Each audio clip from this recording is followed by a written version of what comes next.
د مرغومې یا جدي شپږمه د افغانستان د معاصر تاریخ یوه توره او د تاریخي مسیر بدلونکې ورځ. د مرغومې شپږمه په افغانستان د پخواني شوروي اتحاد د یرغل له 46مې کلیزې سره برابره ده.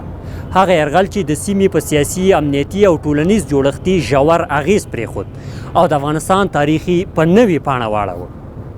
د تاریخي اسنادو له مخې د 1458 کال د مرغومې په شپږمه نیټه شوروي اتحاد شاوخوا 15,000 پوځیان د هوا او ځمکې له لارې افغانستان ته داخل شول او په رسمي توګه یې پوځي یرغل پیل کړ. یاده پیښه د افغانستان په معاصر تاریخ کې یوه مهمه نقطه ځکه ګڼل کېږي چې د تاریخ لوری یې بدل کړ. افغانانو د روسانو د یرغل پر وړاندې پراخ او پراګنده مقاومت پیل کړ چې نږدې 10 کاله یې دوام وکړ.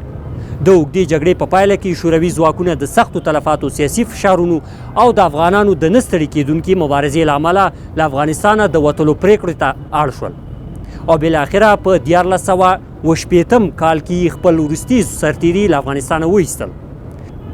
د جګړې انساني تلفات زیات وو. میلیونونه افغانان شهیدان او ټپیان شول او میلیونونه نور د ناامنیو له امله د کډوالۍ سخت ژوند ته اړ شول چې په ډېرو یې لا تر اوسه اغېز څرګند دی. د هېواد د زیربناو لویه برخه ویجاړه شوه او افغانستان د اوږدې مودې لپاره له اقتصادي او ټولنیزو بحرانونو سره مخ شو او تر اوسه یې ګالي.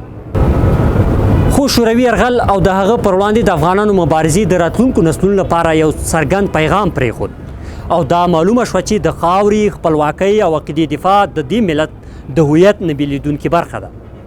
عام باور دا دی چې د دې مقاومت تجربې د افغانانو په سیاسي او امنیتي درک کې ژور بدلونونه رامنځته کړل او د بهرنیو لاسوهنو پر وړاندې د ملت د دریځ د پیاوړتیا سبب شو. عبدالله وصال، موج نیوز، کابل.